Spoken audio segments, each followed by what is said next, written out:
Madadami ka sa ginagawa ng mami mo. Nung nagising si Sir Pepe. Alam ko, okay? We're done, we're doomed! Ang susunod na programa ay rated PG. Ito ay nangangailangan ng patnubay at gabay ng magulang para sa mga batang manonood.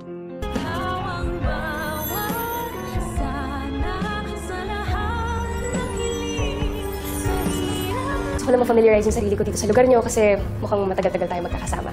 Agad tatawagan ni Carlos ang kanyang anak na si Zoe matapos nitong malaman na sumama pala si Zoe sa kanyang ina sa Japan. Mas maganda umano na wag na magdidikit pa si Zoe sa kanyang demonyitang ina dahil sa once na magising si Lolo Pepe ay tsak madadamay ito sa galit ng matanda. Parang tanggap naman ni Zoe na makukulong siya once na magising na nga si Lolo Pepe. Kaya naman sa halip na magmukmuk siya mas ine-enjoy niya na lang ang mga huling araw niya sa labas. Sa kabilang banda, sa unang araw naman ng trabaho ni Justin sa kanyang work bilang HR sa Apex, ay ipafamiliarize niya na ang lugar sa pamamagitan ng paggagala-gala sa loob ng buong Apex Hospital. At mukhang patitikimin niya ng kanyang tunay na ugali sila Nurse Evan at Karen sa pamamagitan ng pagbaksak sa kanilang mga gamit at padadamputin niya ito sa dalawa. Ikatataas naman ito ng kilay ng mag-best friend na nurse. At feeling nga ng dalawa na mas pinapatunayan lang ni Justin na mas masahol pa siya kay Zoe. Sa kabilang banda, mukhang sa hinaba-haba ng pagpabebe nitong si Doc Carlos ay mukhang papayagan niya na din si Annalyn na sumama sa Japan.